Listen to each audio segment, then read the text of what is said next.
All right, hey y'all, let's try this again. The one I recorded a little earlier was just a little too emotional, and I don't know how to edit. So these are one-shot deals, obviously. Welcome back to That Damn Billy here at Castle McMullen. I'm That Damn Billy. It's Monday, and I'm going to do my best to find the magnificence in the mundane. It'll be 3 weeks tomorrow since my husband Jack passed away. I got to tell you something what this brings to mind.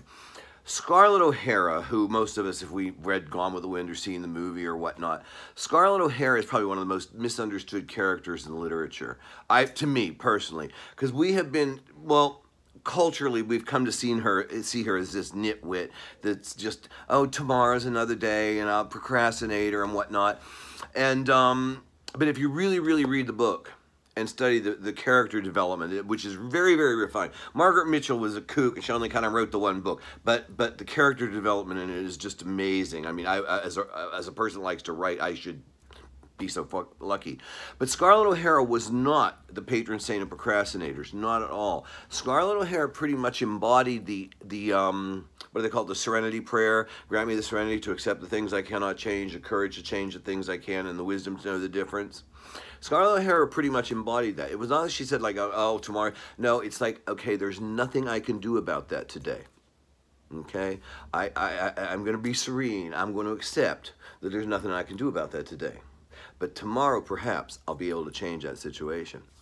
And of course we all seen the Carol Burnett shtick with the curtain, Bob Mackie costume with the curtain rods and the curtains. But, Scarlett was aware of her limitations and her boundaries and her abilities and her resources.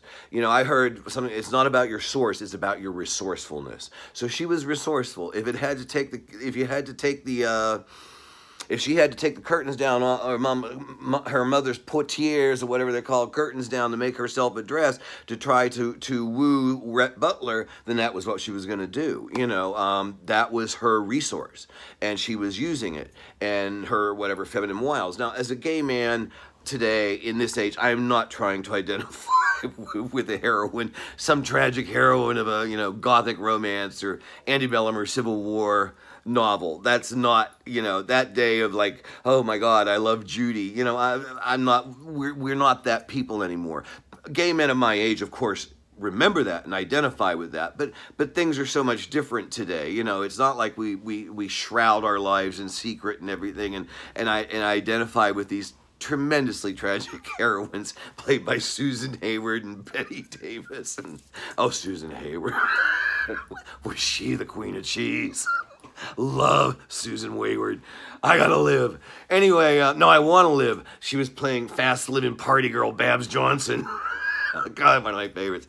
Anyway, so no, it's been tough. I mean, because, I can only do what I can do. And on weekends, fortunately, government agencies are closed. Because Friday, I went to the Department of Public Health, City Hall, County Clerk, and walked away empty-handed. I mean, I'm grieving. Believe me, I'm grieving. I'm grief-stricken. My heart is broken. My soul feels shattered. But I gotta remain whole. I have got to keep it whole. I love Jack more than anything in the world, and I know that man loved me. I know he loved me. I never doubted for 1 minute. Never for a minute. But I owe it to him. Because a friend of mine told me, a friend of his told me recently, he was really proud of you for what you were doing with the YouTube thing.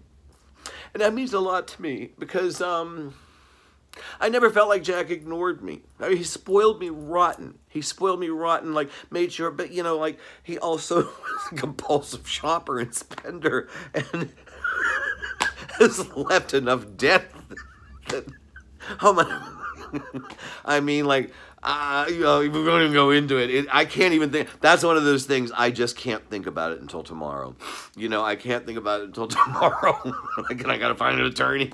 I mean, it's just like you've got to do everything, and and you're overwhelmed with grief, but then you're also kind of at the same time overwhelmed with like, what am I gonna do about, you know, the rent's gonna be due in what, 18 days, yeah, something, you know, I mean, you're starting to think of stuff like that, and it's like, it is overwhelming, and you know, and then I this requires me multitasking. Well, for me, multitasking is, well, it used to be like sitting on the crapper and smoking a cigarette, but then I quit smoking.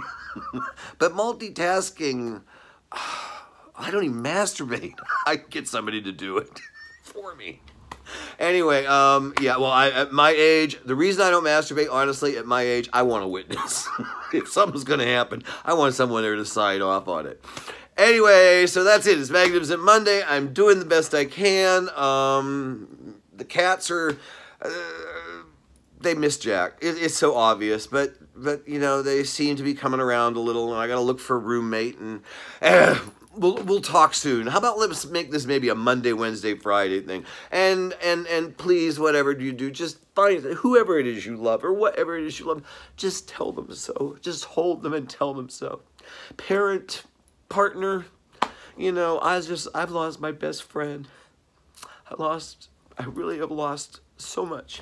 But I really want to thank all the people out there, kind of my neighbors, Barry and Linda, and then friends like Frank and Marcus and Andy and Audrey and Tamara and, you know, Alicia, you know, Avi. I mean, it's just amazing.